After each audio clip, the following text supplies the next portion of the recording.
Hello, everyone, and welcome to our final US Open episode. We did it, Nick. We made it to the end of the Grand Slam season. You know what? Surprisingly, I usually do have a slump after a Grand Slam where I feel a moment of just sort of sadness where it's like, oh, it's all over. But I woke up this morning surprisingly just ready to go because it was a great Grand Slam season, really great winners when you look at it in a whole, like the picture in a whole. And I don't know, I'm just like rearing to go. I'm happy it's all done and there's no FOMO. Like it's all good. We're all fine. I think Yeah. there's a lot to do with, it's been a really good US Open on the whole. And I think it's also down to how busy you've been, maybe. You're like, Probably. it's, feel like there's been a lot of sort of, you feel like there's ready to go. Like, you feel like, I'm done. I'm glad it's done.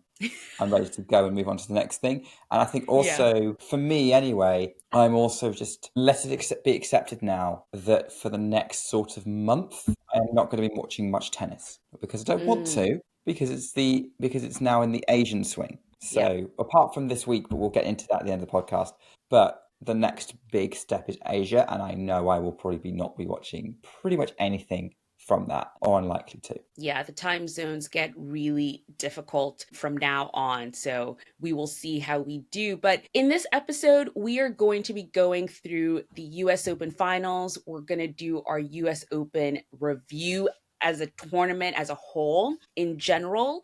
And let's just give you our thoughts on what the tournament was like from the tennis perspective and also from the fan perspective, because we here at Ground Pass, we want to make sure we're giving you the opportunity to have a great fan experience, to give you the best tips and tricks. And so we're going to give you a full review of what we think this US Open was like, not only from my side of it, where I was on the grounds, but Nick, I also want to hear, I know it's a little bit difficult, but what it was like for you in the UK watching it as well would be also lovely to hear, because not everyone can come to the US Open. So it would be nice to hear what it's like also watching it from home.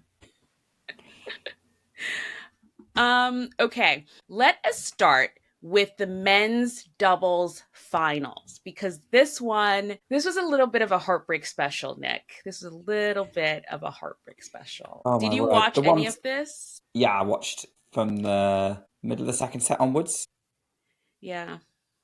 and I saw Love 40 in the second set, which the Brits couldn't convert, and then I saw the Love 40 in the third set that the Brits couldn't convert. Yeah. And all I will say is that where on earth did that clutch serving come from Granollers and Zeballos? Like, where did that come from? Like, that's just like, no, I'm getting any of these. Yeah, it's really crazy because Granollers and Zeballos, so if you don't know a lot about doubles, Granollers and Zeballos are they've been a team for a long time. Granollers is 39 years old, Zeballos is 40 years old. So they've been together a long, long time. They have been the team that has never won a Grand Slam but should have. They finally won their first Grand Slam this year at Roland Garros against Joe Salisbury and Neil Skupski, who were their opponents again at this US Open. So this was sort of a rematch of the Roland Garros finals, and I think the Brits really wanted to get the win this time. They had so many chances. They had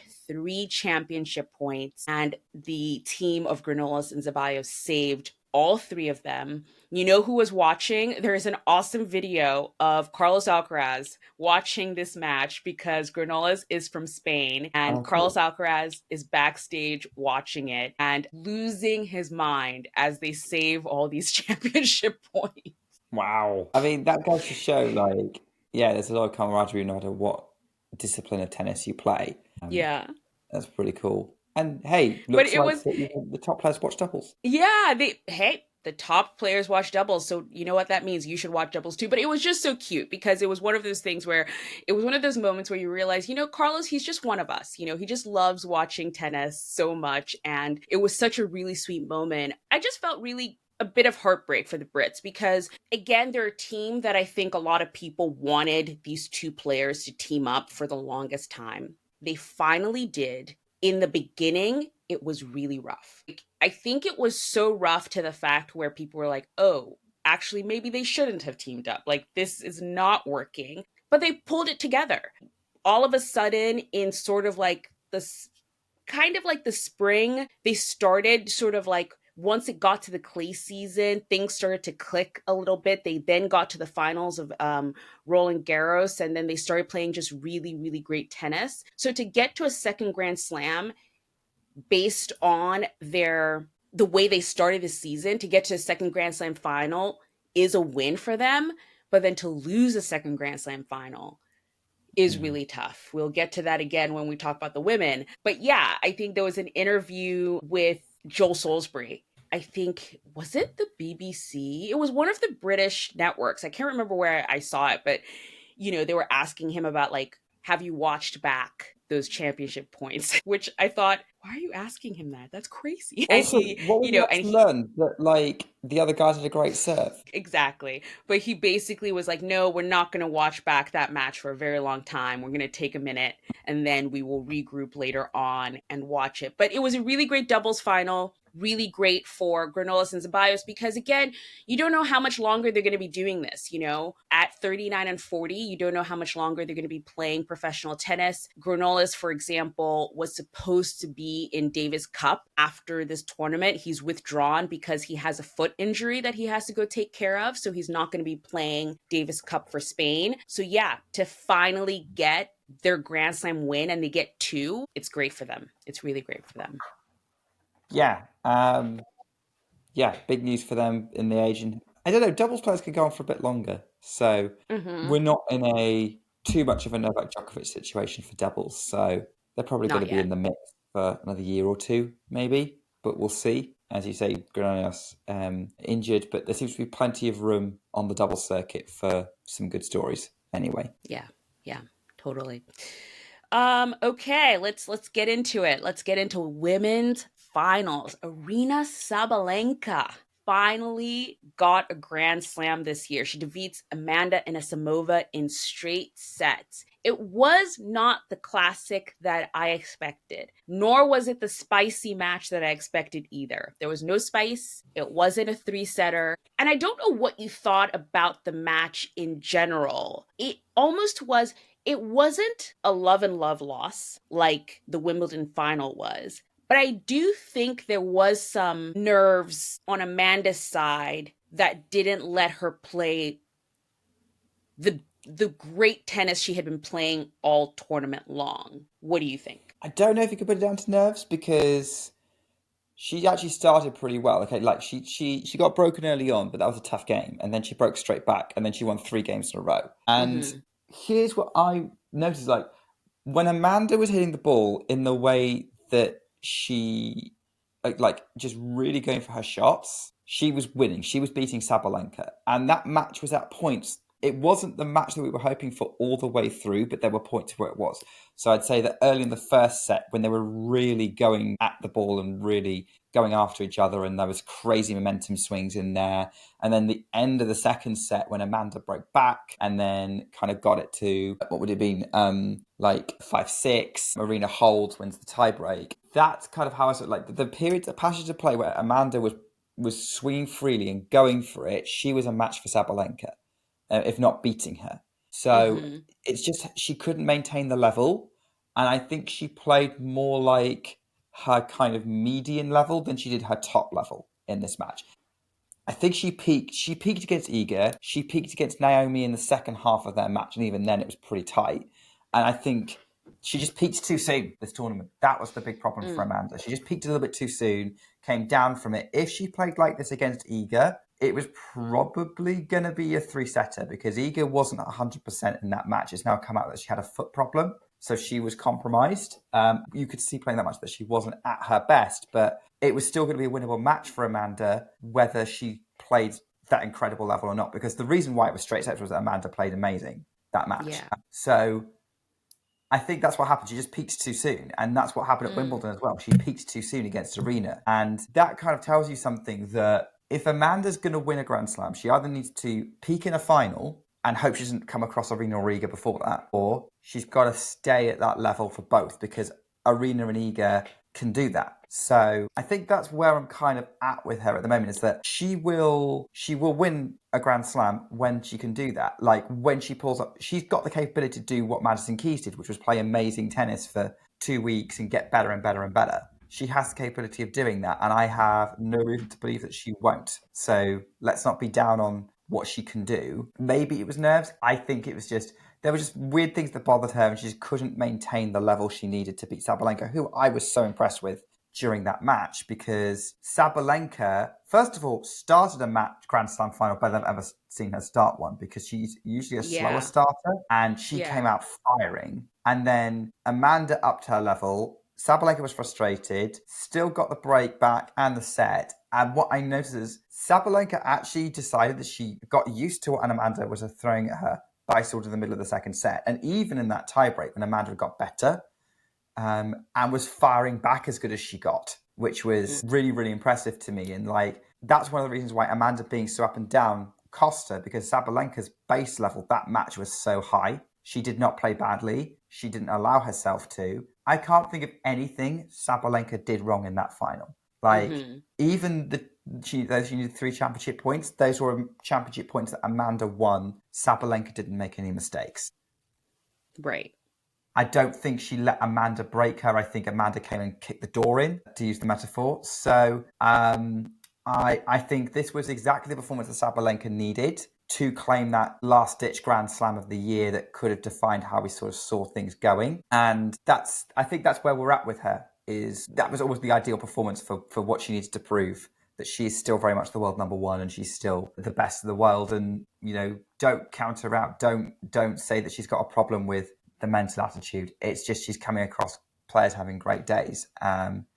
I think that's what's going on here. So Sabalenka and Anisimova both come out looking pretty decent from this, I'd say, and gave us some really fun rallies during that match. No, I think what I'm gathering from what you're saying, and also kind of what we watched in the match, is it all kind of comes down to experience a little bit. Sort of the point you insinuated there, where you were like, there were things bothering Amanda Anisimova. She mentioned in her press conference that when she was serving, when you serve and you look up, she hadn't realized that because the roof was on. So the weather, weirdly, the weather has been perfect all through this tournament.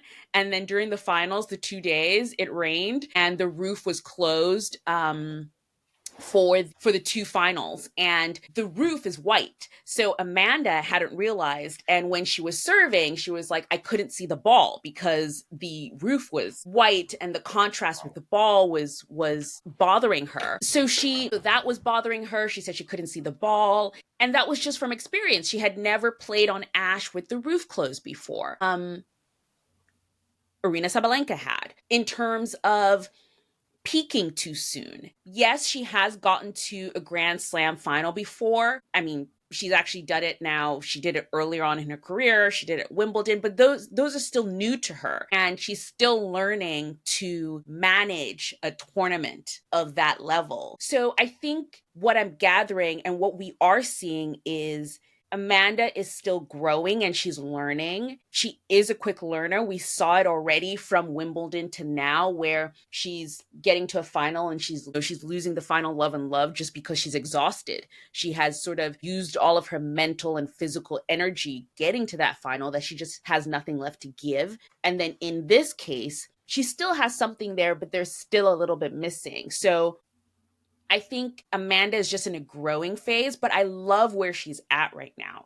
It's nice to see another player like Amanda Anisimova in the top 10 who's now going to be competing at this level. And the way the women's top 10 is shaping out right now, I love it. Like, I feel like we're entering this era of almost big hitters. There are a lot of big hitters in the top 10 right now that can sort of challenge an Aryna Sabalenka or an Iga Swiatek, who are at the top of the game. You'll have Madison Keys there as well. So it's very interesting to see how it's shaping up. Amanda was devastated. She was really, really down on herself, but I hope she can rebound. Well, not I hope. I know for sure she will. She's shown us already before that she can rebound and totally take the lessons and move forward. it'll be nice to see how she kind of wraps up the rest of her season. At this point, I think she's pretty much, correct me if I'm wrong, Nick, I'm not sure, but I'm pretty sure she's guaranteed to make it to the WTA finals. Yes? Not Or no? 100% guaranteed. The other Okay. two players who are Sabalenka and Swiatek, but she's in a really, really strong position to do so. Okay. So, like, I Okay. think it would take quite a swing of misfortune for her not to be there, is kind of Okay. the way of seeing it. It's still possible that she won't, but I did see a tweet saying that apparently, like, if the top 8 stays as it is, it's going to be the first time since 2001 that the WTA finals, the top 8 will have 4 players who are American in there, since 2001. The last time Wow. being Serena Williams, Venus Williams, Jennifer Capriati, and Monica Seles. So, which is like, over 20 years ago at this point. Yeah, it's a good time for like big players and these kind of, and American women's tennis as well. Like they're very much, America's leading the way in that sense. I think you make a good point with Amanda and her experience as well. I think it is clear, like it's interesting how these little details that you haven't dealt with before will make a difference in a match the further through a tournament you go. And funny enough, I was Yeah. watching this match with my dad, and my mum, but my dad's much more of a casual tennis watcher, and he was like, "What's the age difference between Sabalenka and Anisimova? Because it looks like Sabalenka's got way more experience out there, and looks a lot more kind of comfortable with the environment, and clearly that was obvious."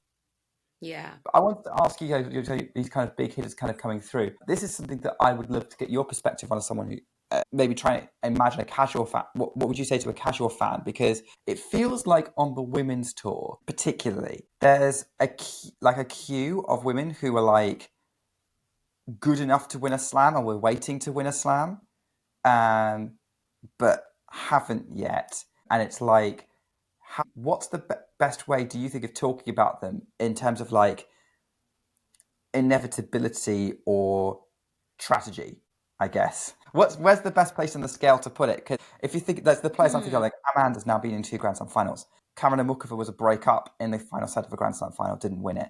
Ons Jabeur's reached 3. Jasmine Paolini's reached 2. And then you get these young players coming through like Mira Andreeva, who is now like everyone's expecting to win one day, and now Vicky Mboko as well.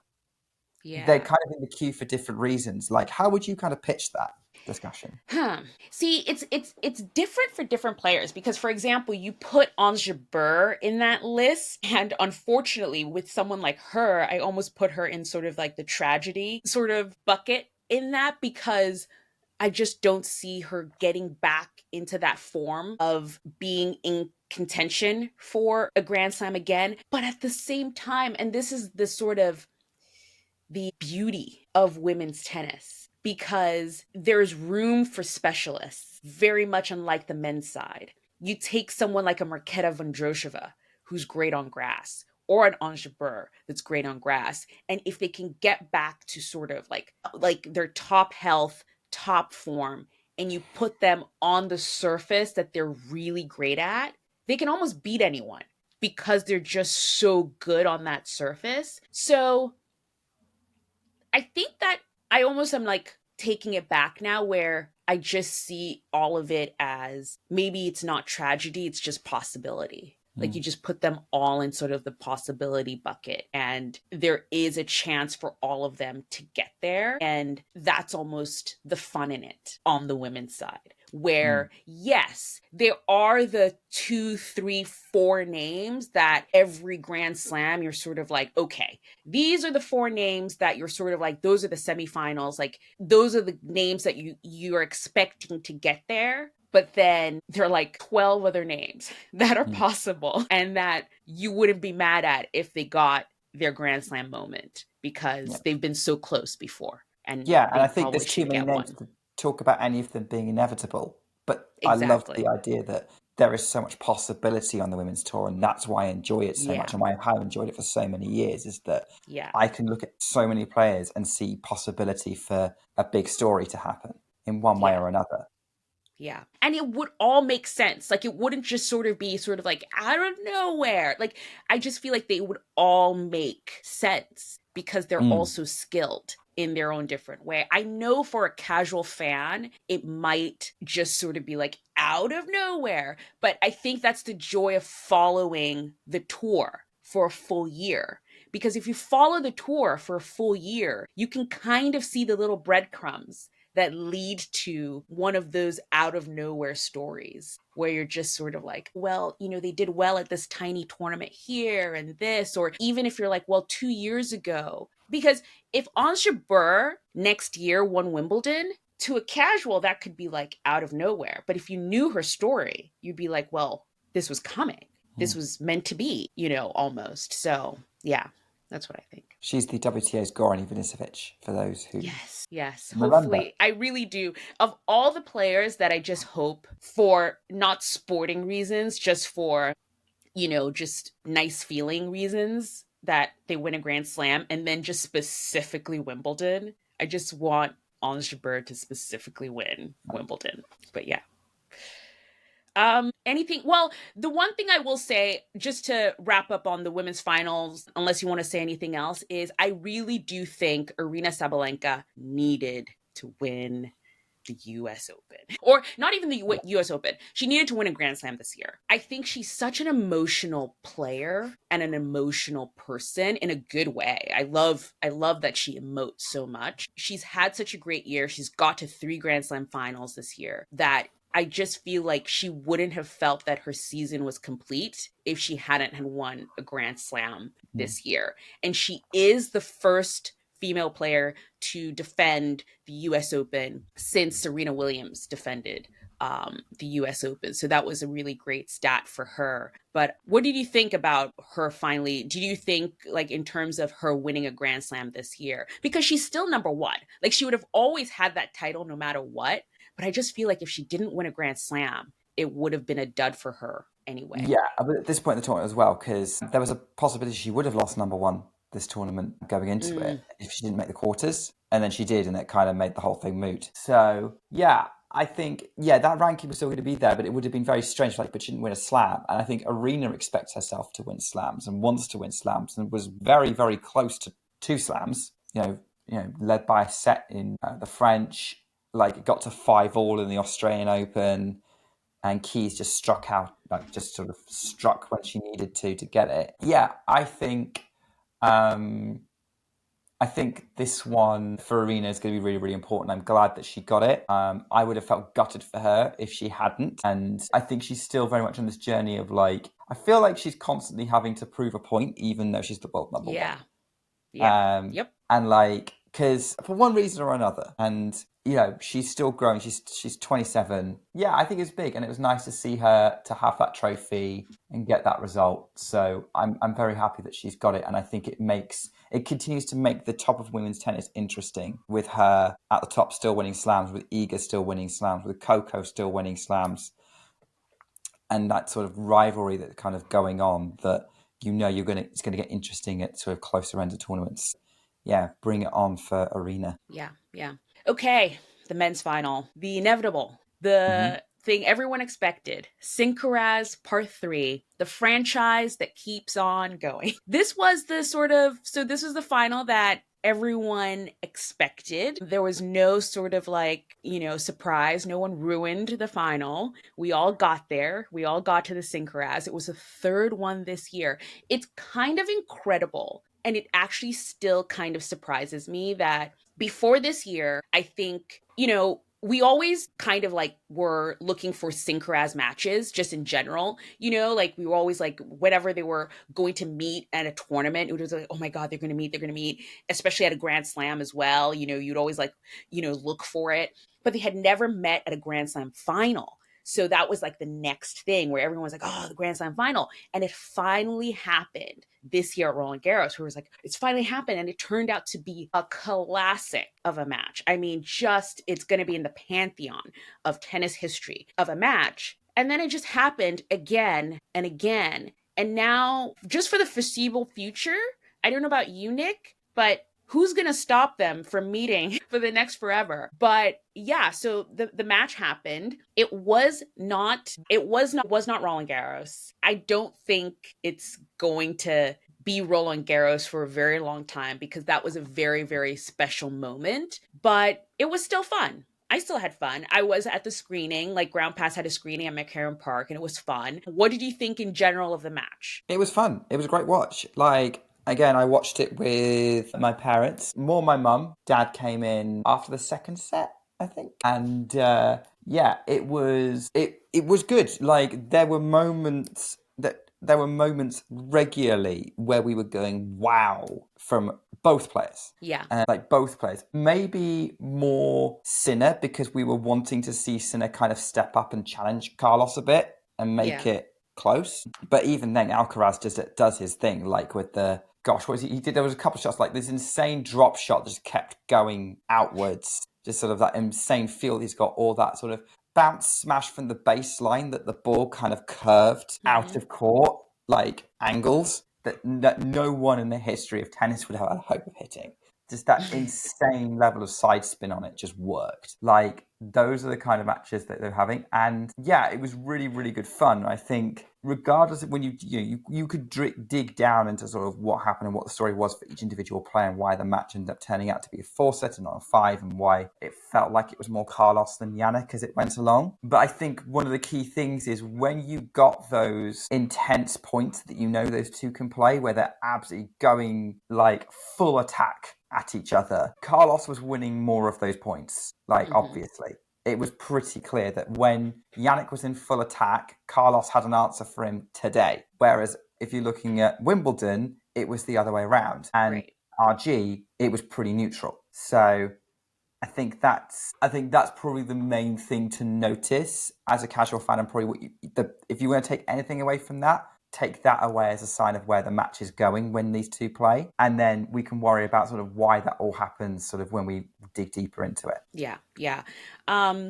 Yeah, there were definitely, this was one of, I think people have been talking all tournament long about sort of like how Carlos has been like super locked in and, he's just been like really good. He hadn't dropped a set, till basically the final. On the opposite side as well, everyone's looking at Sinner and Bublik is calling him an AI and he's just a robot. So coming into this final, I was just hoping for a good match based off of Wimbledon and just how good Sinner is on hard court. Someone had asked me for a prediction and I had said, my heart says Alcaraz, but my head says Sinner, just based on, history and all of that.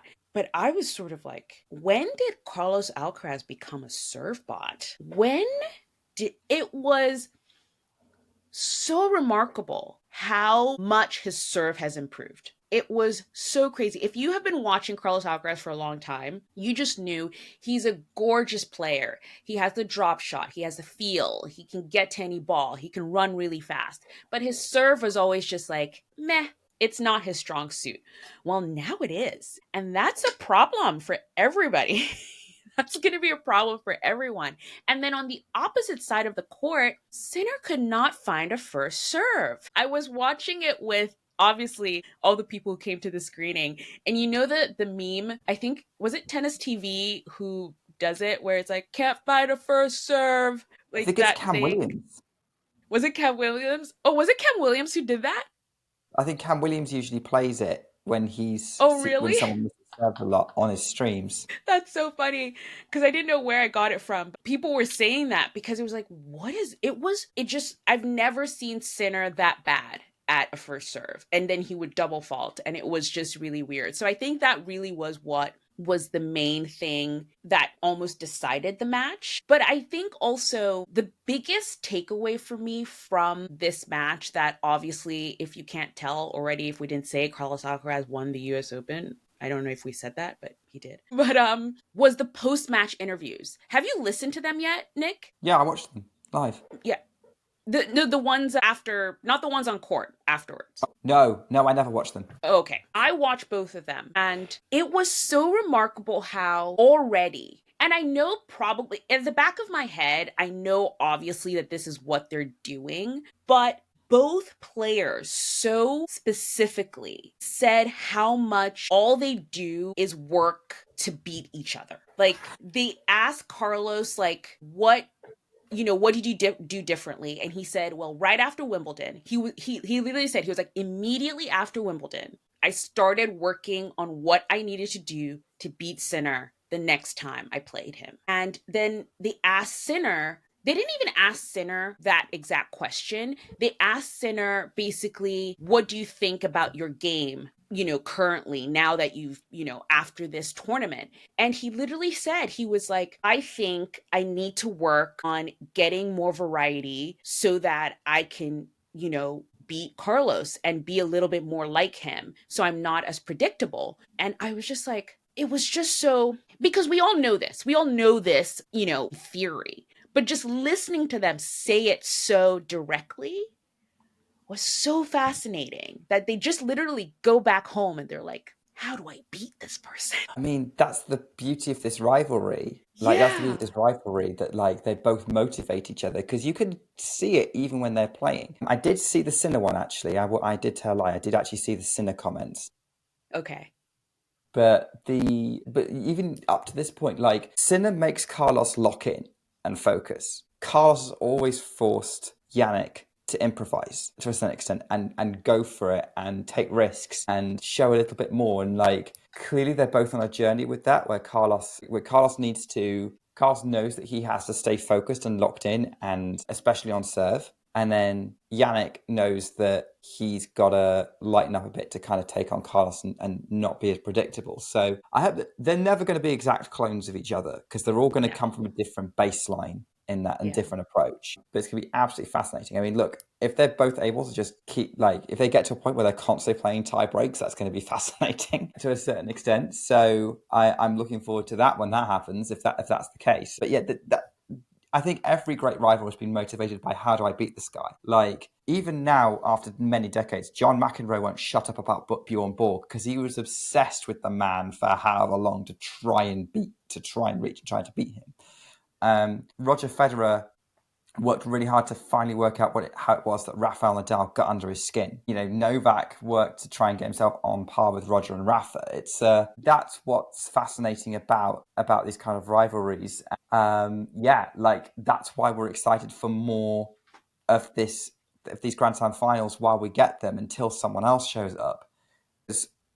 Because it's going to be good, because it's going to be exciting tennis, because it's just going to get better from both of them to try and beat the other one, and they're going to want to rack up all these titles. And I think I said, like, no, I think I was in a conversation with someone who's like, well, who do you like out of the two, like Carlos Alcaraz or Jannik Sinner? I'm like, I'm a Sincaraz fan.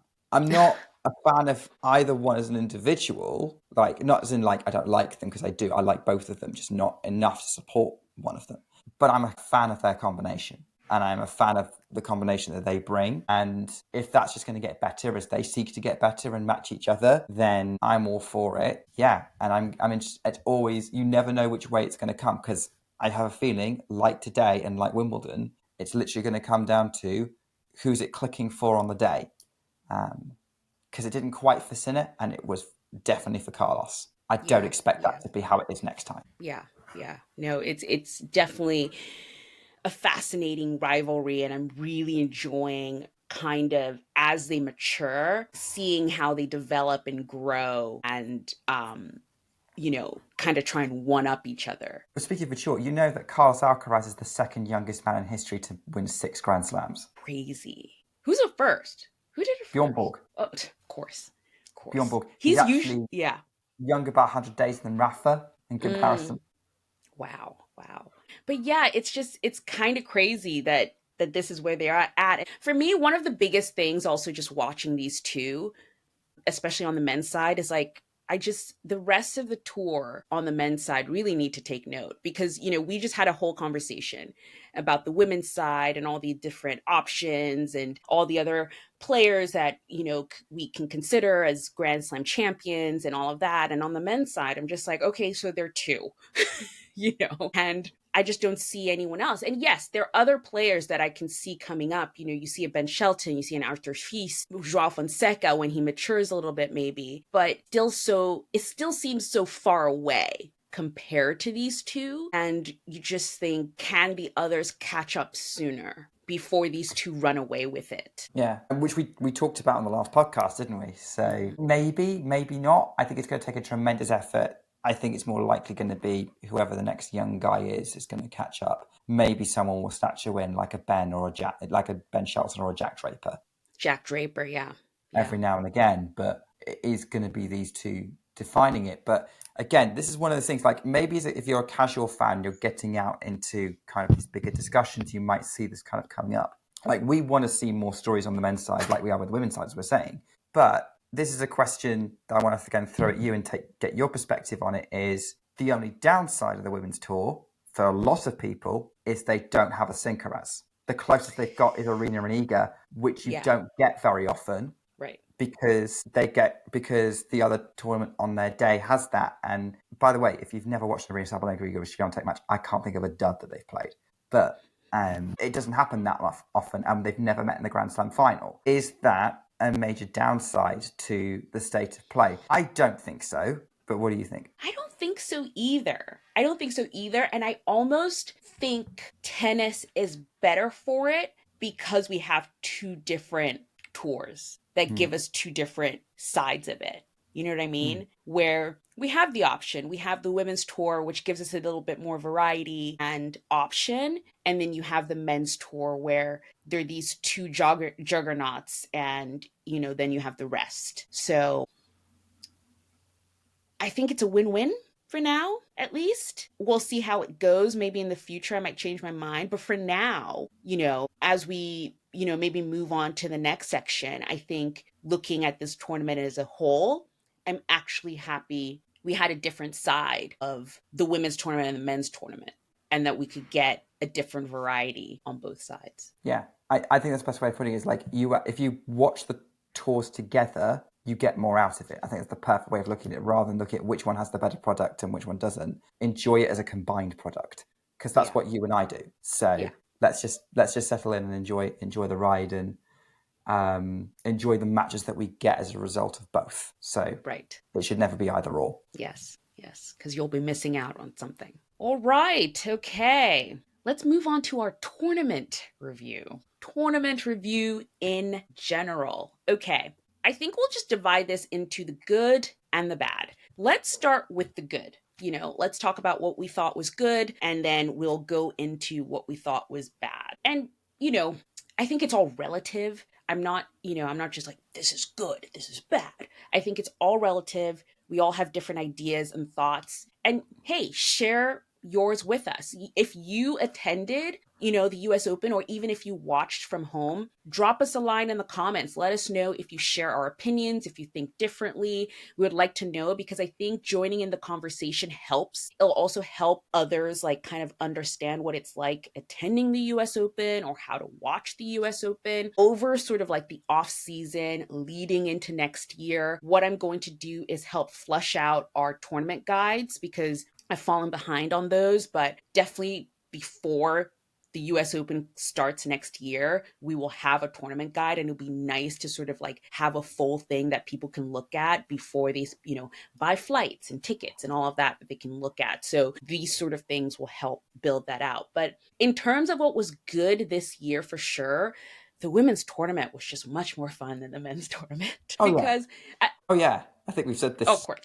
Multiple times, but I would think that from day one, right?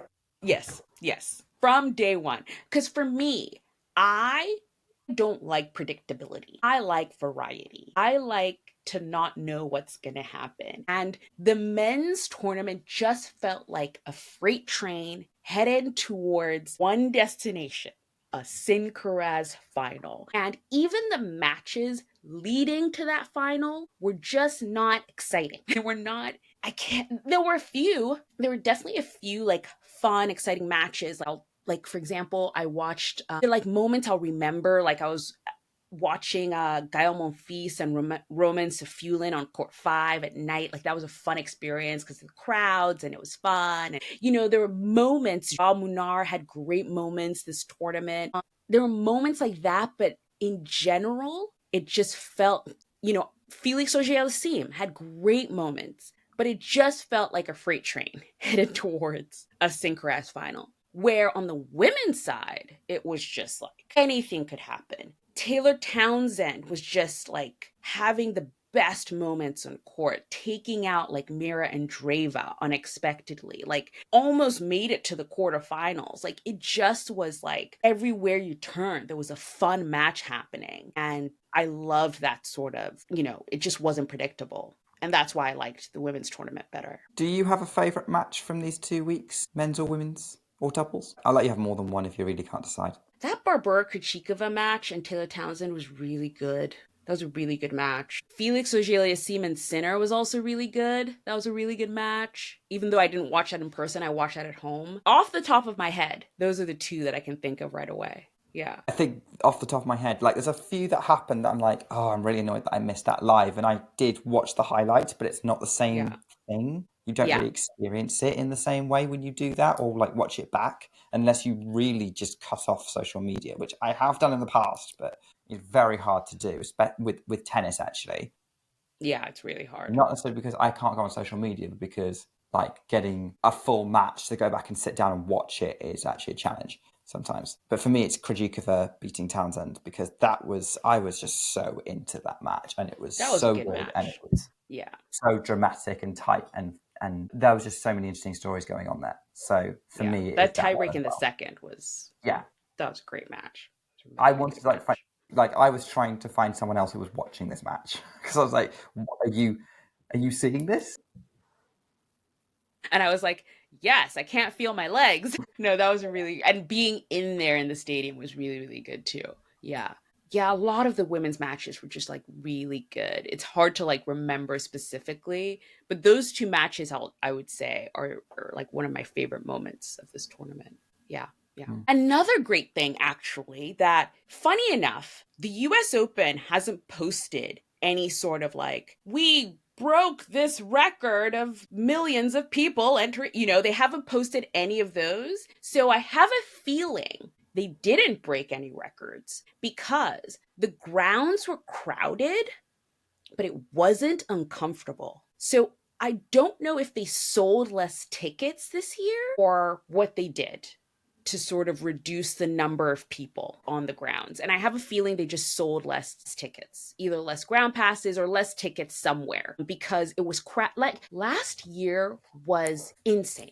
Like last year was ridiculous. You could not move. It was suffocating. But this year wasn't. Like it was crowded, there were lots of people there, it was lively, but you could move around freely and it wasn't uncomfortable at any point in time. And some of the improvements they made in terms of like getting into Louis Armstrong if there was a popular match in there, like the virtual line that we talked about, that was really great. So you could do other things and you weren't just like stuck waiting in line somewhere. You could just go do other things. The capacity meter that you posted about at first, where I was trying it out, like the first few days, it just wasn't working, in my opinion. Like I was just like, it doesn't seem to be accurately sort of predicting, because I would be on a court and it'd be like, it's full. I'm like, but I'm here, it's not. And so I think it was either just like trying to figure things out. Obviously, it was like the first few days, but over time, like by the end of the tournament, I was like, oh, okay, it's actually working. Like it's getting a gauge of it. My whole thing with the capacity meter, though, is obviously it was working, but I didn't get the point of like, if there was a popular match, you would still go there. Do you know what I mean? Like, I'm sort of like, sure, you're telling me it's full, but okay. I wouldn't. You wouldn't. I see. I wouldn't. If I saw a state court was like 100% full, I'd be like, well, there's no point in trying, so I'm not going to go. Right. 99, if it was like a big enough match, I might try. Right. But it's kind of like, if I'm stuck between, like if I had that and I was like comparing, like, okay, there's like a couple of different matches I want to go see. I can't decide. Oh, is there one that's going to be harder to get into the others? Because I would rather see tennis than stand in a line. So, right. It's like, okay, I can't get in there. I'm going to go to this one that I can get into relatively quickly. So that would be my preference, and that's how I would use it. I mean, I would also kind of be using it to kind of as a hype generator for a match. Like, hey, go watch this. Like which one's the match to go to? Yeah. I Yeah. see. Yeah. So yeah, that's where I would sit. So like I would use it for that as a tool to kind of tell me which one's worth wasting my time with or not. Right, So right. it would I make me can kind of see that to kind of be like, oh, where's the popular match? Like, where is everyone going? Yeah, yeah. I could see that. I think the other But yeah, thing that no. So I saw this happening at Asage. I wanted to ask you about it. Did they do a competition on Ashe that they kind of let people win upgraded seats? Because I saw that on a broadcast. yes, yes, yes. Do they do So that every day? from time to time, on Louis Armstrong and Ashe, they'll do or even on the grounds, like they'll just do a random competition. They'll take a camera crew on the grounds and they'll find anyone really, and they'll be like, you're upgraded and you get tickets to, and it's usually based on a sponsor. So for example, I actually remember watching one of these where, so they have these kiosks where you can get a phone charger from, and they're sponsored by Chase. So they went to one of the kiosks and there were these two women getting a phone charger from the Chase, kiosks, and they went over there and they were like, you've been upgraded to courtside seats courtesy of Chase, and then they upgraded them. So it's Okay. usually like something like that. And do they release that footage on social media or? Yes, sometimes they put it on social media. Huh? I haven't seen it, so I was asking. Sometimes I don't know if they put it on social media. The times I've seen it is on either on a broadcast or on the screen on the Okay. stadium, in the stadium. Yeah, is That'd when be I've why. seen it. Yeah. Yeah.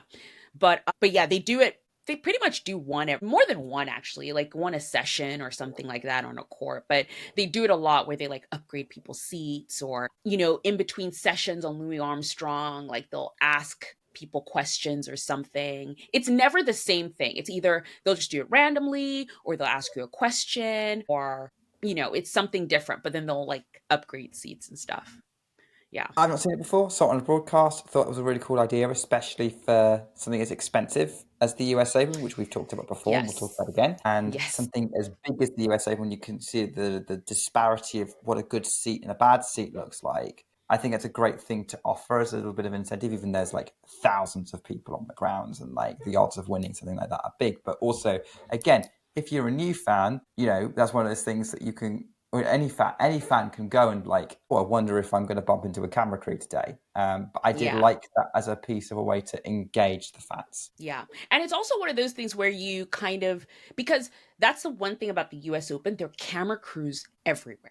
I don't know if it's like that at Wimbledon, but there are Yeah, camera crews everywhere. So they're taking footage of you just sitting on your chair. They're just camera crews everywhere.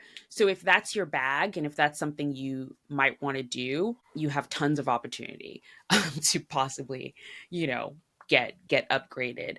But yeah, so I would say that was one of the good things. The grounds were not crowded. And based on the fact that I haven't seen any sort of announcement from the US Open about breaking records, I think they did not sell purposefully as many tickets as they did last year. Another good thing, Fan Week remains the best ticket in tennis. Like, it is free. You get to see players practice up close. You get to watch qualifying. It is still free. There are no plans, it seems, to ever charge for it, other than now this new mixed doubles competition. But something that I wasn't sure of and I actually love is the mixed doubles competition is only being charged in Ashe Stadium. So for the mixed doubles competition is over 2 days. The first day, matches are split between Ashe and Louis Armstrong. Ashe, you pay for. Louis Armstrong, you don't. So even for Fan Week, attendees, you can still get some of the mixed doubles for free, which I think is genius. And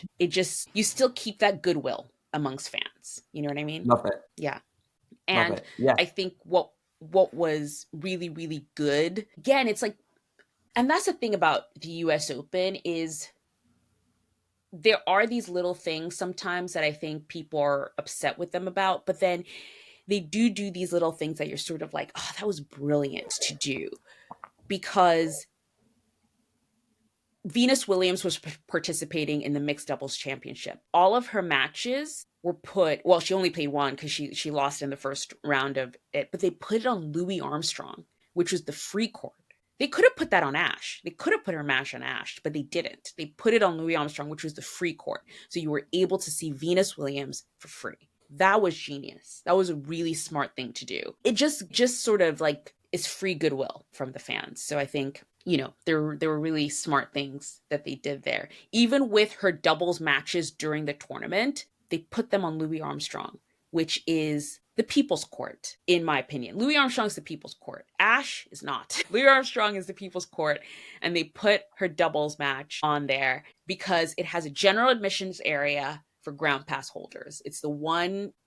Grandstand has it as well. There's like a general admissions area, but Louis Armstrong has it too. And, there was one day where, what happened? Oh, it was when Marketa Vondrousova withdrew. So there was a match down on Ashe, and everyone was saying, oh, they're going to move Venus Williams' match to Ashe to sort of cover. And I was like, I really hope they don't do that, because that would be unfair, first of all, to all the people who had been waiting on Louis Armstrong. And then they didn't. And I was like, again, another smart thing that they're doing is making sure sort of the ground passers and the people who are the tennis fans are actually, taken care of in that respect. It was also the right decision for the players, because I think it came through about half an hour before the match was supposed to happen.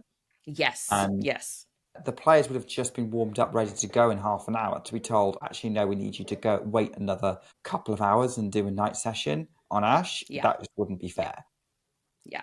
And also would not fly with Venus Williams, I doubt. So I think Louis Armstrong was the best place to do that. It was the right thing to do on all counts. And, I love the fact that they sort of did those things for free. They put Venus Williams on Armstrong throughout the tournament to make it accessible and let people kind of go and watch throughout the tournament. But yeah, I think also putting those mixed doubles matches on Armstrong and keeping them free kind of keeps the point of Fan Week, which is like they're trying to get engagement with the US Open so that people will come back and buy tickets the following couple of weeks or watch at home.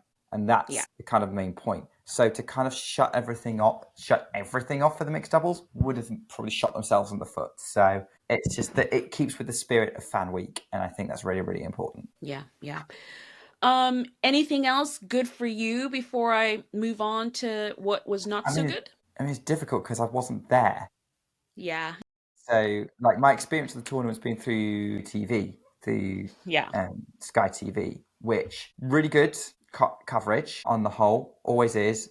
The US Open is the only slam that Sky TV have, and they look like they had a couple of like access to some video replays and things like that, a bit like they have with their Formula One coverage, which is something else I watch on there. The only thing I would kind of say about it is what was weird to me was the team they had out there was the team they have out there at every single tournament.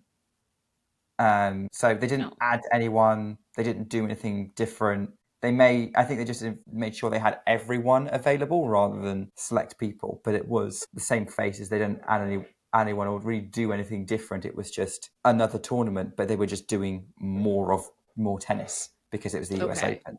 So I'd say it was kind of more of the usual from them, which isn't a bad thing because they don't do a bad job with it. But I thought it was a bit interesting that they didn't necessarily go all out on the US Open. Right, like add like more people or something like that. Yeah, add more people or like extra talking or something like that. It seemed though that Laura Robson and Tim Henman were having like a good time. Laura Robson's content creation this tournament, TikToks have been on fire, and Tim Henman's willingness to get involved he's been absolutely hilarious on them.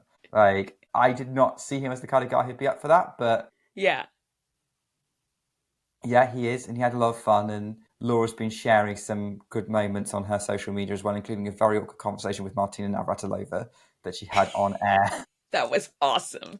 Go find that if you can't. You don't know what we're talking about, but yeah, that made me laugh.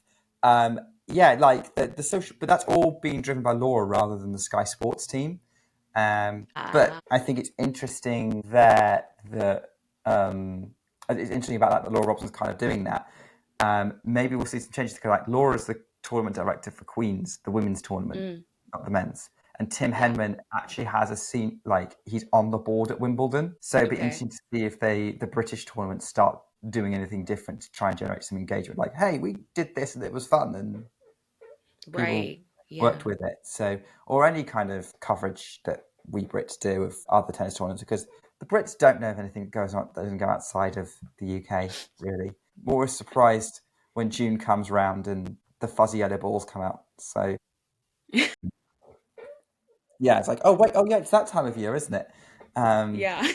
Right, on your pins. Okay, so what was not so great? The ticket prices. The ticket prices are not so great. Can I just say to anyone listening, obviously, you've probably got a ticket prices rant on the last episode. I've been getting ticket prices rants from Anastasia off air for like daily, 10 to 15 minutes of it. This is not a complaint, by the way. I'm not having a go at you, because you are absolutely right. Because the ticket prices you've been talking about are like $2,500 for a finals ticket is 5 times the price of a Wimbledon. I am sorry. Yeah. I'm sorry to American listeners. I am sorry to you, Anastasia, as an American saying this. The US Open is not 5 times better than Wimbledon. It just isn't. No. No. I'm not going to claim Wimbledon's It's the same. 5 It's the times same better. Sincaraz. It's the It's same. the exact same Sincaraz. Yeah, I'm a fan of both. I'm a fan of the combo. It's not worth that much more. I was trying to do some research before coming on to see like how much other Grand Slam finals are, like Australian Open and French Open. I can't find it, but I'm sure the information's out there. But it just, yeah, like I wouldn't buy. I will give an analogy here of, say, a bit something personal life. Of like last week, I lost. I was having trouble with my hot water in my house, and one of the things that I had to explore an option of, and thankfully did not need, was a new boiler, a new hot water system, which would cost around the region of £2,000 minimum. 2,000. So I say 2,500. I was hesitant to pay 2,500 for a thing that my house needs. I am not going to spend 2,500 on a US Open ticket, even if it's a Grand Slam final, even if it's Sincaraz. And maybe you're saying, Nick, you're just too tight, or Nick, you need to live a little, like live your dreams. Like there's living your dreams, and then there's being asked to pay through the nose for them. Yeah. But also, people who know me in person know that I am kind of cheap. Yeah. I will put that out there as a personal flaw, to bear that in mind. Yeah, I'm 100% with you, Anastasia, in that. To be honest with you, okay, like if I was going to fly over to New York to watch the US Open, I would probably do week 1. But if I was going to come over finals weekend, I'm not going to the US Open. I'm going to go watch it in McCarran Park with Anastasia. Yes. Yes, you are. Yep. But it's just, the ticket prices just keep getting worse. And I am not like Nick. Although I did actually a couple of years ago have to go through the experience of switching my boiler, which is one of the most awful experiences ever, by the way. But I had to do it. It's just, I am not as, like, I like nice things. I like to get nice things. But $2,500 was what I know someone paid to sit in Lodge, which is the second level, to go watch Sincaraz. And we'll talk about this in, what also was really bad, but later. But it just is, in my opinion, not worth it. I love tennis. We have an entire tennis podcast. We are here talking about tennis to you. I would not pay $2,500 to go watch tennis. No. For what? What was that? 3 hours? And then it's done? I guess for the memories. So they give you a free hat, by the way. They give you a free hat. So you have that. No. So by the way, and I just don't understand, because I saw Novak Djokovic play Daniil Medvedev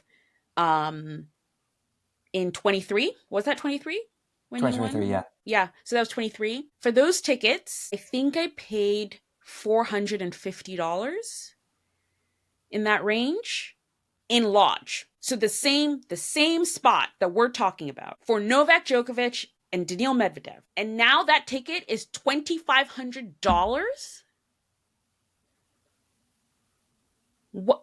Why? What happened in the 2 years? Please insert visible confusion meme across my face. Either tennis has got 5 times more popular, or for some reason they think that Sincaraz is 5 times better than Djokovic Medvedev. Which, to be fair, it probably is. It probably is. But But there is still, like, no, but the level of still, inflation is ludicrous and cannot that's, really be justified. that cannot be justified because, and then also because we are who we are as a world, I paid in that same area that same year $150 to watch Aryna and Coco, which I don't know how much Aryna and Anisimova was, but again, it just defies any sort of meaning. It This is what just, I happens don't, when tournaments don't have fixed prices. yeah. So it's become a little, there's no way you can tell me that in 2 years, $450 has become $2,500 in the same area because tennis is more popular, because Synchronized is more popular. It makes no sense. There is a resale problem, and other countries around the world have caps on the percentage of how much you can resale. What I've also found out, so if you don't know, I made a video that actually became very popular online on our Instagram and TikTok. I made a video about um, the ticket resale prices at the US Open. And I got a lot of responses. I don't buy a lot of concert tickets because I don't go to a lot of concerts. It's too many people, which is weird. I'm just like, it's too many people, too close together. But I got a lot of responses from people who say, actually, there are some concerts where there is a cap on the percentage that you can increase concert tickets for. So it actually can be done in the US. So why can't it be done for tennis? These are the questions I'm asking. And I might have to go down a rabbit hole and do some research and figure this all out. But I just think it's irresponsible and it's not fair for tennis fans that this is what it's like right now. Again, on Ground Pass, we always say the first week is better anyway. So, we're fine. But still, there were some ground passes, especially during middle weekend, that were super inflated that, didn't have to be. So, yeah, Yeah, ticket pretty prices much. are And let's bad. be honest, this is the other point that you've got. Like, so we're saying this, like, get ground passes if you can, even if they are inflated, they are the cheapest option anyway. And going to finals, like, you've been to US Open finals. I have never been to a Grand Slam final. Like, I've never gone. I think I thought about it once and then it didn't really fit with my schedule. But it's one of those things that, like, if you're a tennis fan, it's a once in a lifetime thing. It's like you just need to do it the once. You don't need to do it on a regular Yeah. basis. But you can always enjoy tennis in the first week on a regular basis. Even besides all of that, like, another thing that sort of gets mentioned a lot is, we're talking about the prices for the biggest court and the biggest stage in tennis. Numerically, in terms of seating, it's not a great ticket anyway, even if it wasn't vastly inflated. Yeah. Yeah. Anywho, what's the next thing? This is just something that for me has happened over a couple of years. Ashe is not a great ticket.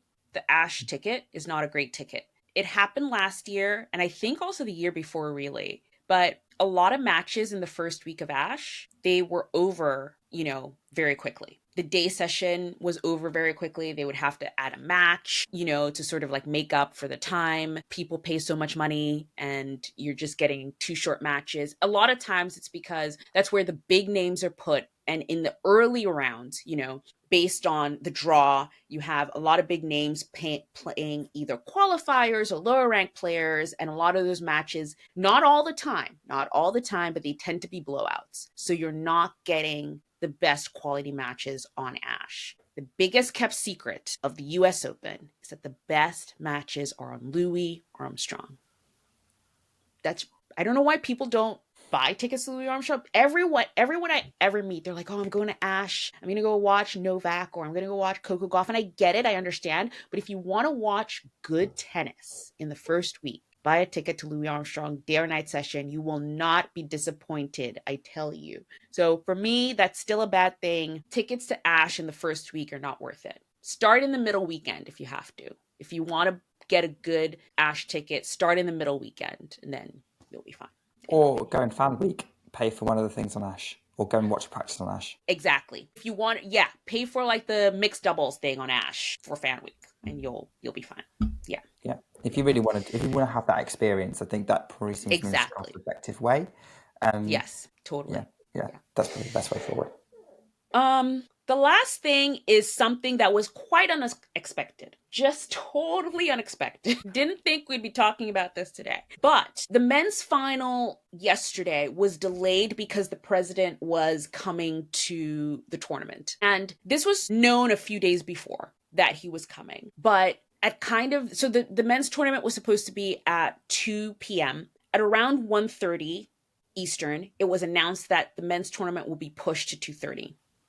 Why? And I'll insert, if you're watching this on video, I'll insert photos of what it looked like coming through into Ashe. But they had put sort of like airport level security. Obviously, if the president is at a tournament, security is just heightened and stuff. So it was just slow to get in. My problem is this was known for a few days. To not have a plan or to not expect that this would just take longer than normal, to not let people in earlier than the regular time is crazy. So what then happened was more than a few thousand people missed the first set of this match. We just talked about ticket prices. So imagine that poor person who paid $2,500 to come watch Alcaraz, then miss the first set of the match. That's just embarrassing. I do not know how the US Open or USTA, who runs the US Open,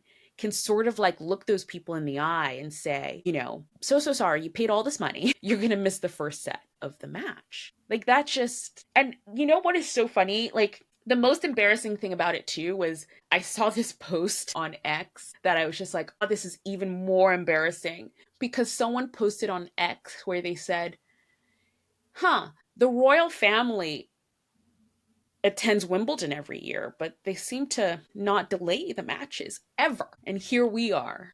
It was very embarrassing. When was the last time a president came to the US Open? That's legitimately, I don't know. Like a sitting president. Bill Clinton, when he was president. So when was that? It was a while ago. But Bill Clinton. Yeah, Bill Clinton was the last. Yeah.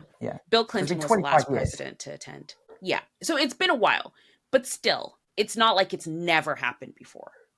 It has happened before. I just feel like to not have a plan, to not say, you know what, this could just take a bit, because they had, for example, with the press, were told, leave all your stuff in overnight, come way early in advance, all that stuff. I feel like they should have started letting fans in almost 3-4 hours in advance. It took a full set and a bit to get people in. That's really tough, and I doubt people are going to get their money back. But anyway. It just sounds poorly planned, because I can think of lots of logistical reasons why that sort of thing would happen, why it would be necessary. Like, do you really want to let people in before the president? Things like that. Oh, well, that's true. That's true too. You have a very good point. You have a very good point there. You probably don't want to do that. I mean, I don't know security details. I don't know. No. I have no idea. It's above our pay grade. But exactly. But that's a possibility, but still. Yeah. But still, like half an hour was not enough time extra. No. No. And unfortunately, it's one of those things like, well, we said 2 and we've got broadcast deals and we've deliberately moved this to be better for prime time in other countries, and like it ended up presenting a logistical nightmare for them when they tried to go for a halfway house. It didn't work because it ended up screwing over the people who were actually going to the tournament. Yep. Which ironically is probably the people that you most need to please. So that would be. I can understand how it happened, why it happened. It's one of those things they'll know for next time if we get a president back again at the US Open. Yeah. Okay, we've come to our last part. This is a long one. It's another long episode, but it's a full review. You think tennis is over once the US Open is done? Have you not been listening to Ground Pass? No. We have a full season left to finish.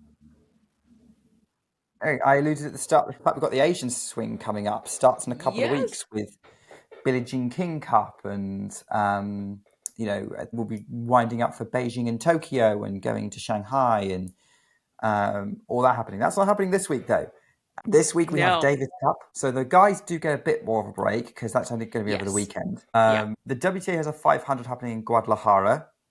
and a 250 happening in Sao Paulo. Yes. Guadalajara's got Maria Sakkari, Zeynep Sonnes, both Kudermetova sisters. A few other names in there. Return of Sloane Stephens after a long time out. I thought she'd become a broadcaster now, but clearly she decides she still wants to play. No, she's coming back. No, She's gonna Sloane be playing. Stephens is making her return to the Pro Tour. And I'm excited for it because she never said she was done. Like, I think she specifically said, I'm just taking a break. Not taking a break, but she's, recovering from injury to do Roland Garros. But then she just kept doing the broadcast thing. So I was like, wait a second. Is she actually coming back or is she now just becoming a broadcaster? Like, what's happening? So I think she kind of, I think people were kind of like a little bit questioning if she was going to come back, but she is actually coming back and she's going to be playing in Guadalajara. So excited to see her back on the Pro Tour. And yeah, it should be interesting. See how she's doing. She likes playing in Mexico as well. She always does well in Mexico. So that's a good sign point for her. And then Sao Paulo, Richard Haddad is the star. She's the top seed. Like, all the crowds are going to go want to see her. Like, Brazilian fans love Beatriz Haddad. Like, she's like their biggest tennis star other than João Fonseca. Other people there, Alex Ayala, star of the Philippines, is going to be there. And Jones from Britain, she always seems to like playing in South America. She's going. Yeah. Aya Tomljanovic, Solana Sierra, underdog queen. She's going. So there's a few interesting things going on, and that tournament has literally just started in the last half hour of recording. So there's some tennis to enjoy this week. Yes. And slightly more chill tennis, I would say, probably, from a fan's perspective, not for the people actually playing. Yeah. And I just wanted to, so I mean, it's like the WTA, they're sort of like hitting the ground running right back at a tournament. Like you said, the ATP are taking a break, but I wanted to mention specifically because the Davis Cup, which is happening at the end of the week, it's a Davis Cup tie between the US and Czechia, is happening here in the US in Delray. That's happening this Friday. So if you are listening and you just happen to be in the Delray Beach area, Miami area, because Miami is not far away, you can just drive on down, go support the Team USA in the Delray Beach area. Ben Shelton and Tommy Paul were supposed to play, but due to injury, they have both had to pull out, but they're going to be replaced by Opelka. The rest of the team is, who's the rest of the, Taylor Fritz is playing, Tiafoe's there as well. But yeah, so if you're in the Miami, Florida, Delray area, go down, support the guys. They're playing against Team Czechia, and it's going to be a tough team. Okay, so they're probably going to need your support. Bila Hečka is going to be there. Thomas Mahak is going to be there. Who just won the Miami Open? Jakub Mensik is going to be there. So I was going to go down, but I'm exhausted, guys. I can't. I'm done. I'm done for the no more getting on planes or driving anywhere for Anastasia for a bit.